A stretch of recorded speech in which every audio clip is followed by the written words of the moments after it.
Um, I'm not gonna do the welcome back intro because this isn't the Speedy Weekly video. Today I'm going to be talking about my 2022 NBA All-Stars. And I'm also be talking about the second return so far, what they're looking like, and how I feel about them, stuff like that. So to start off, let's start off with the Eastern Conference. If I sound a little tired, that's because I'm recording this at like almost at 1 a.m. and that's kind of bad, and some random guy started streaming. You know what? Let's start, man. Let's start. We're gonna start in the East with the guards. And the first one, you guys probably would get it. It would probably be better if I made this video last week or 2 weeks ago, because it would be more relevant. But DeMar DeRozan, he's been having an amazing season. Probably his second best season of his career so far, because first would be the year he was top 5 in MVP voting, but he might be top 5 in MVP voting this year, so you never know. But he's been having an amazing season, man. He's leading the Bulls to the best record in the conference right now. I don't think it's the best record in the league as far as I know, but best team in the conference is pretty good for a team that people who wanted, or not people wanted, but people thought were going to be like 7th or 8th. But they're the best team in the East right now. 27 wins, 15 losses. I'm recording this technically early morning, January 19. So this is based on January 18th games. So yeah, the Bulls are right now first in the conference, and they're surprising everybody. Definitely surprising me. And hey, I'm all for it, man. DeMar's a former Raptor, and I'm happy to see him doing greater things. That's all I have to really say about him. I'm gonna try and keep it short for each player because I don't want to be talking for too long. Trey Young.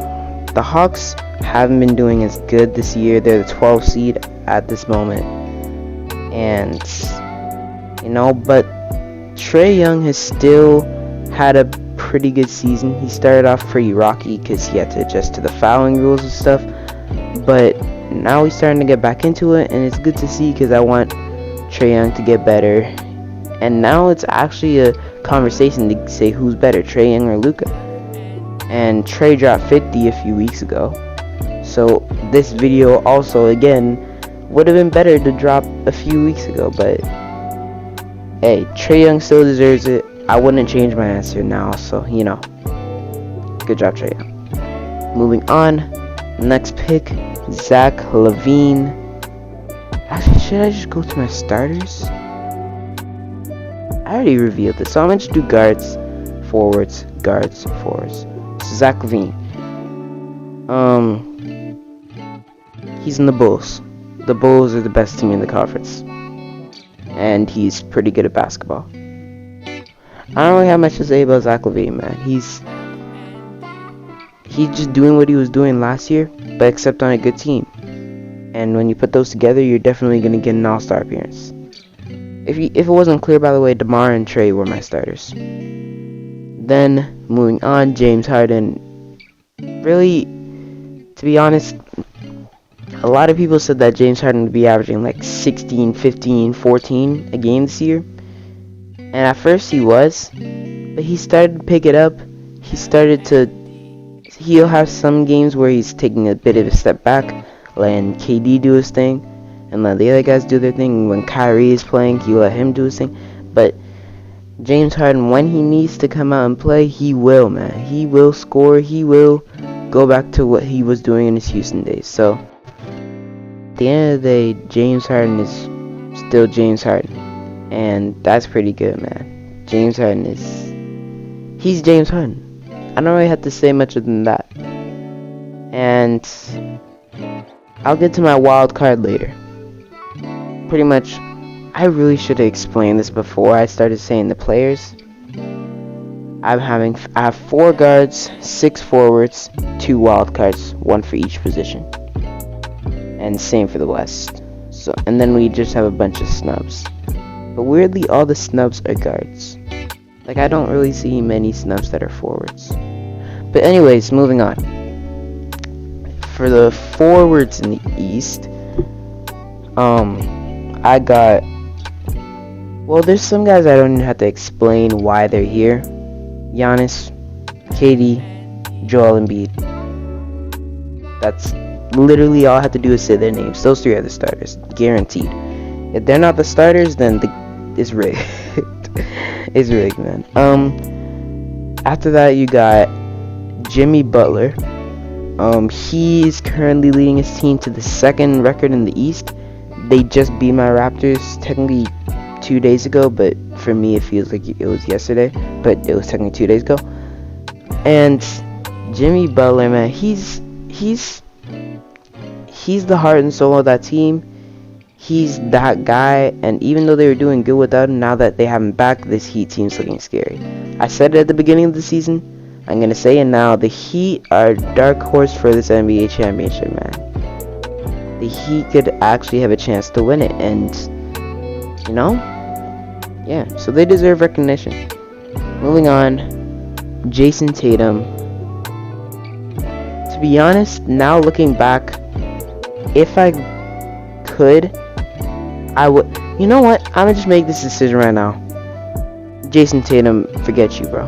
Forget you. This is just, he hasn't been great. He hasn't been having the greatest season. Also, I'm a Raptors fan, and the Celtics have had a bit of a rivalry with the Raptors. Not as much as the Cleveland one, but they've had a bit of a rivalry for the past few years. And Tatum is on the Celtics, and it's on my list.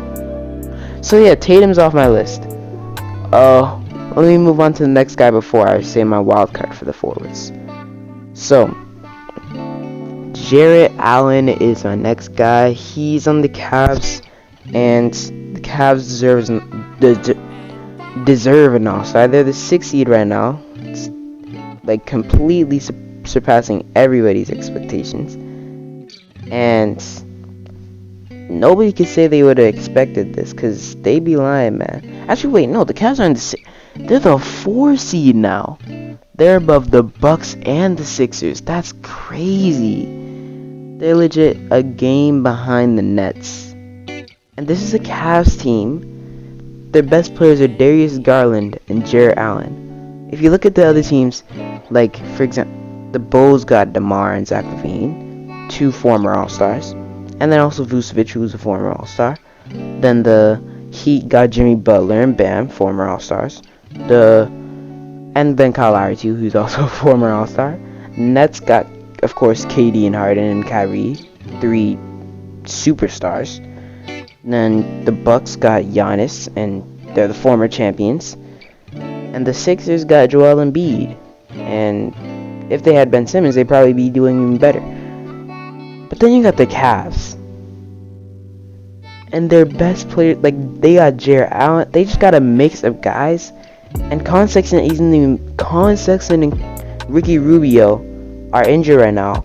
But somehow, they're doing even better. And it's crazy. Like, Darius Garland has been killing them. Jarrett Allen has been killing.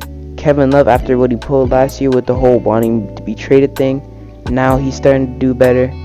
And it's crazy, man. It is something else to see, bro.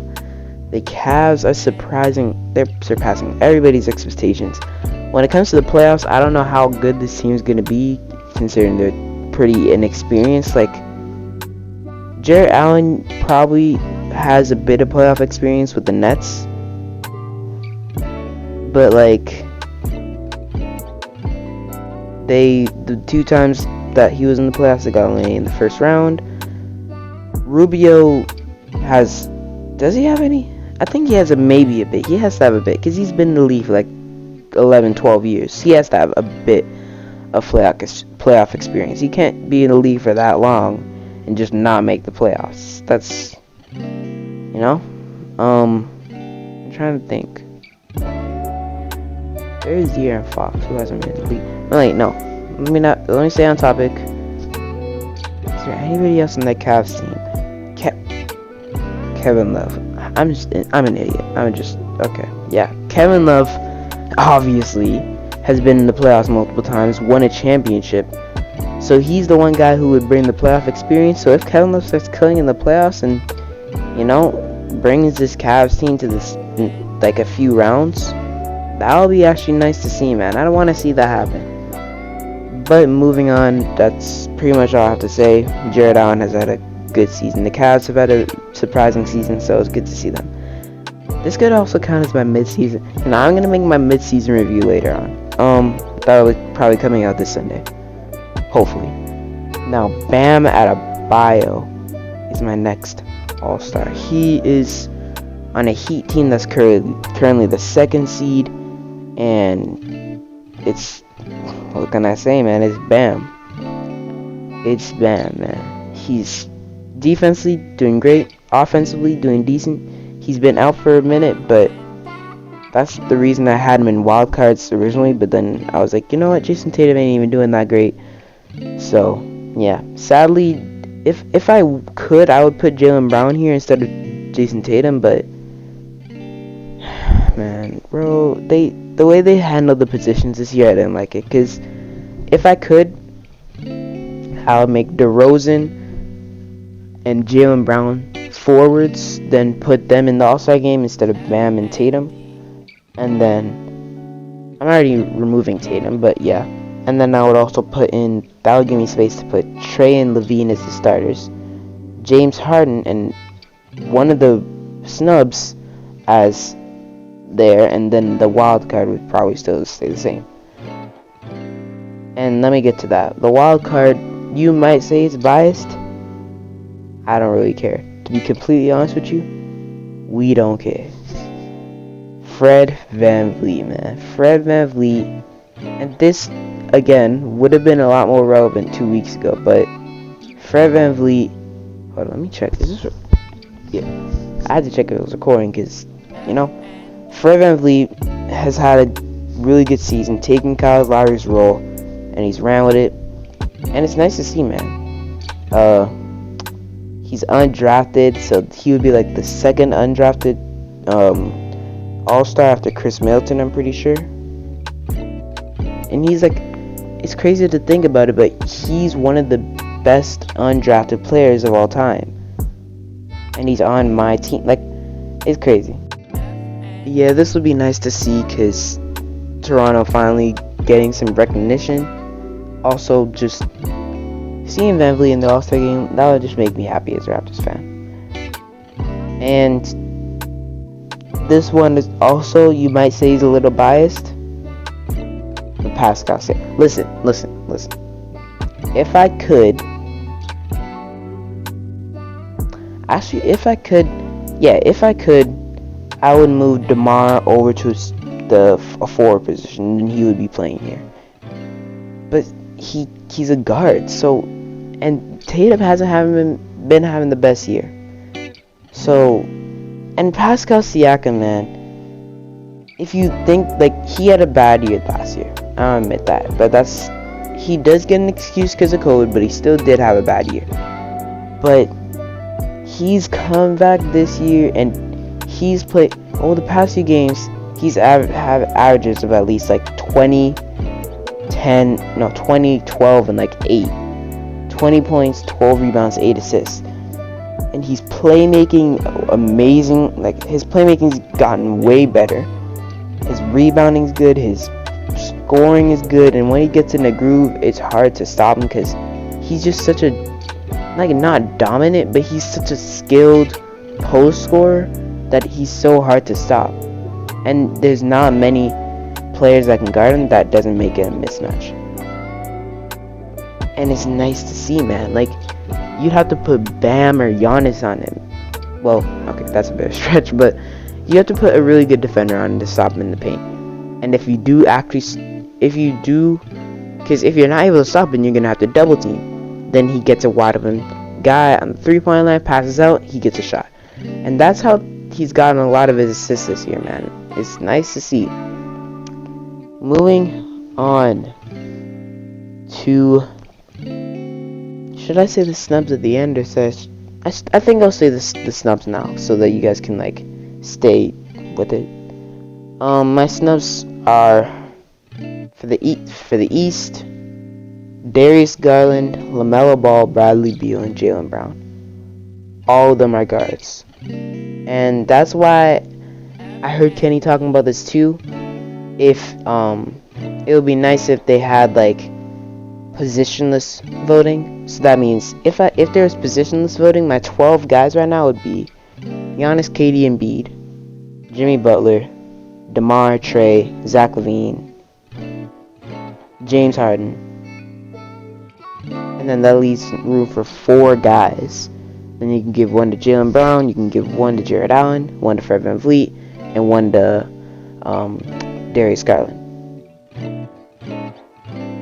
And then honestly, right there, that would be a really good All-Star team.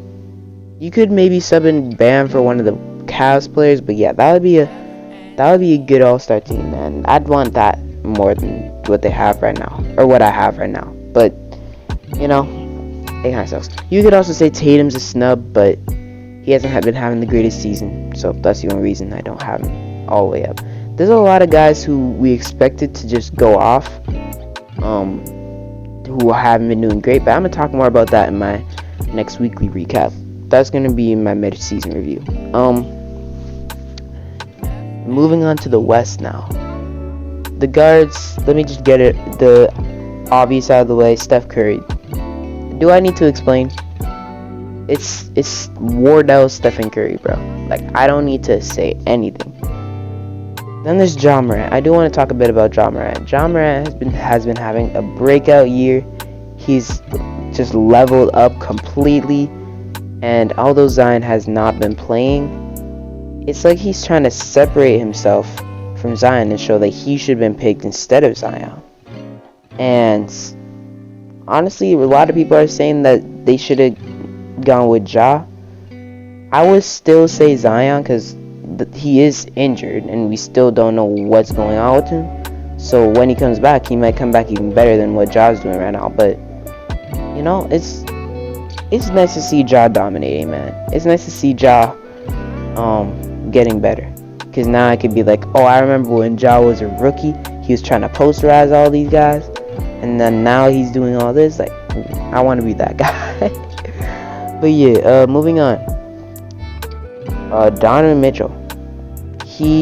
Let me check real quick. I'm pretty sure that he's leading his team to 3rd in the West. If I'm not, no, 4th. The Grizzlies are 3rd. So Ja's actually leading his Grizzlies, man. They're gonna be a playoff team. Like for this time, not a playing team, like an actual playoff team. Because both of the years that Ja has been in the NBA. Wait a minute. Actually, that's crazy. Ever since Ja got to the Grizzlies, they've been at least a playoff team or a play-in team. That is crazy. Wow. Okay, that really shows the impact Ja has on his team. But the Jazz, man, they're the 4th seed right now. Donna Mitchell's pretty good at basketball.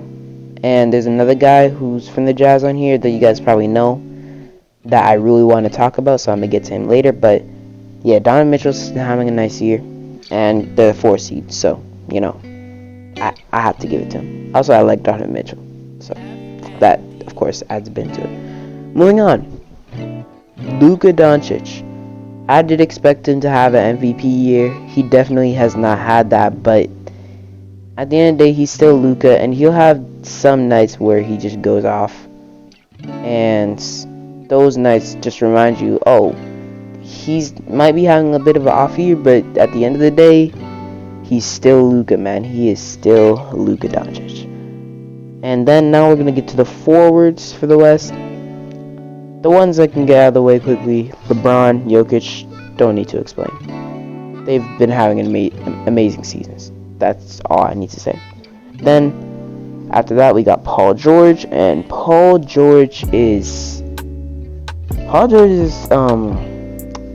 I'm pretty sure he's been injured for a few games. It was either injury or health and safety, but yeah, Paul George has been having he was having a nice season. The Clippers although they haven't been doing great, they're currently the 9 seed.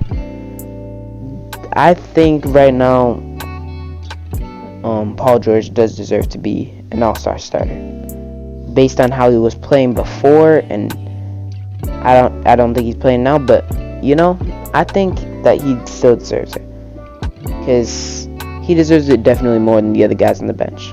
Even though the other guy on the bench right after him, Rudy Gobert, bro, a lot of people say Rudy Gobert isn't good, right?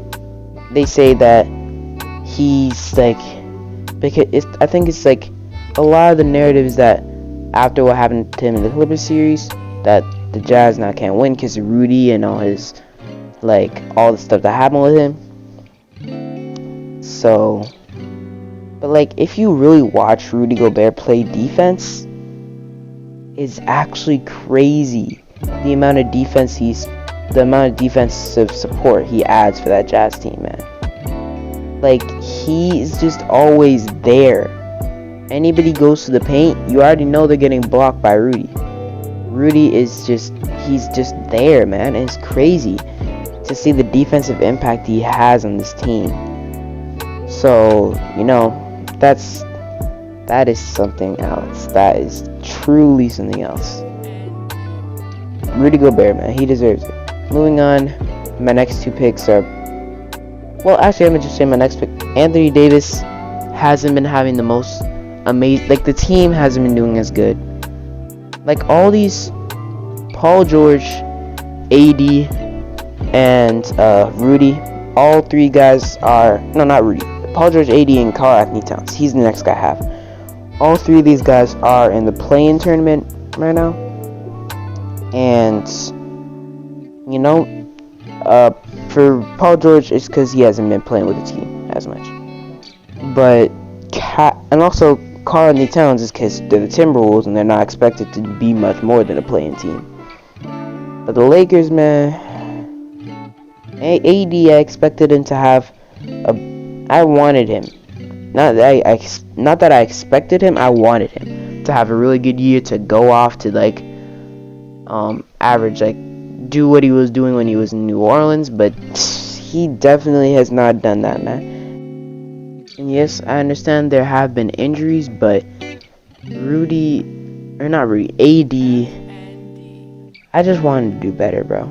I wanted to go back to what he was doing in New Orleans, because if he does, then this Lakers team is going to be scared, because LeBron has an excuse if he's playing worse, even though it's like the level has increased.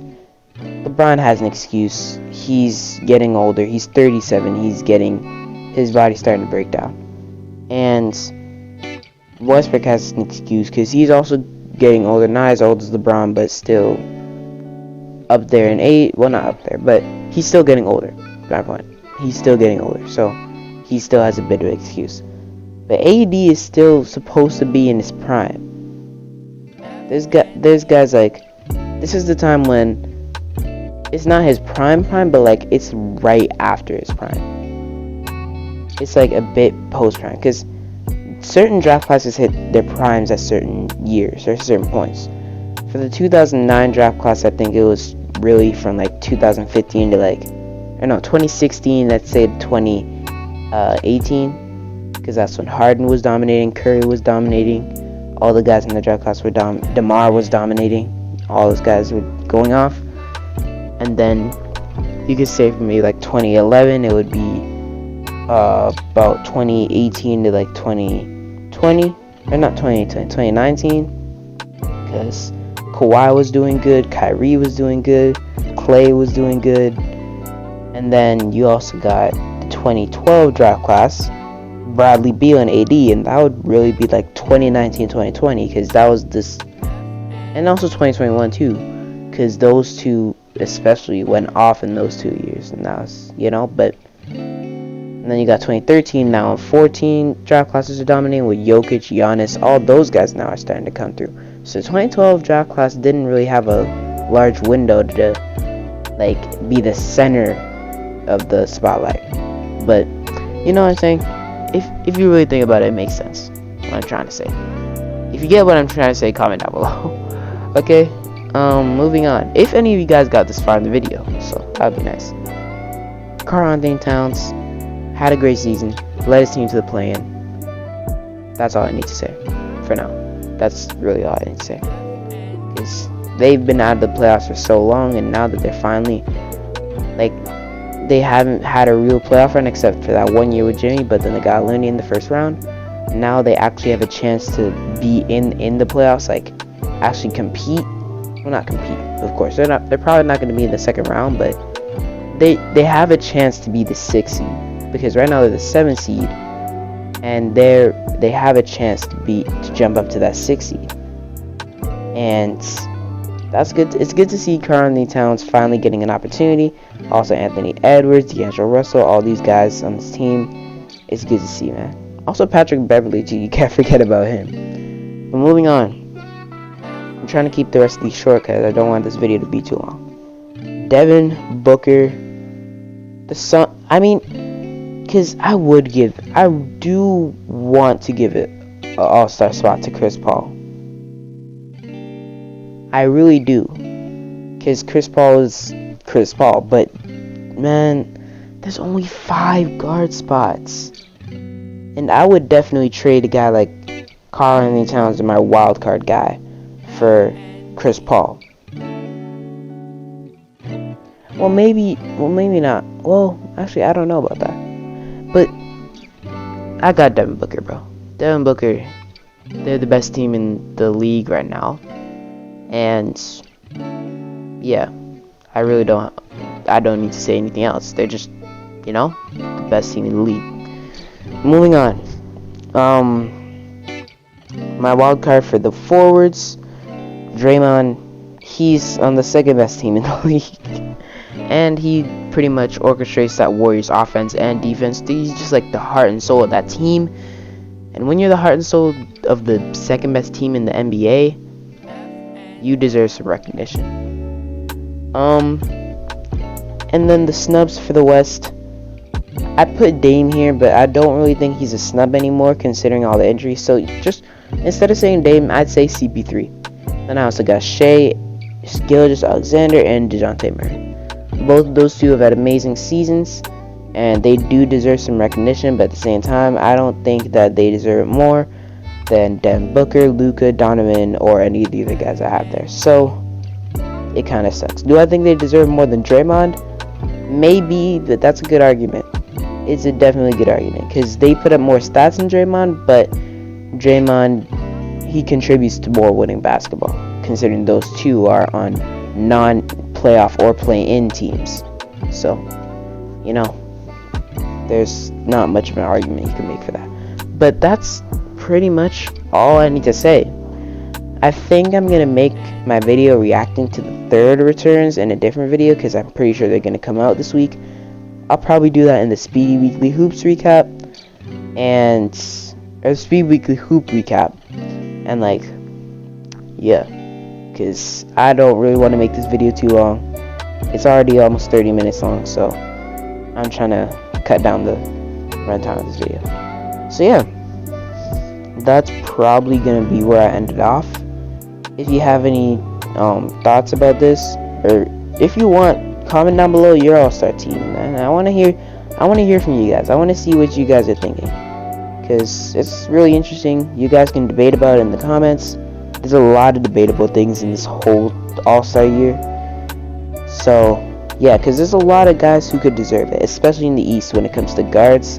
There's a lot of guards there who I think deserve the guard spot, and it's that 5th guard spot. Kyrie is probably going to get it, even though he doesn't really deserve it, because he's only been playing for like 2 weeks, 3 weeks now maybe, but it's Kyrie and the fans don't care. There's some reasons that I think there should be ways to limit fans from doing stuff that's too crazy when it comes to NBA picking and stuff, but I'm gonna talk about that in my second or third returns reaction. So that'll be it for me today. If you enjoyed, please like, subscribe, share, comment on any tips, tricks, or topics that you have me to talk about on this channel. And yeah, I'll see you guys next time. I'm out.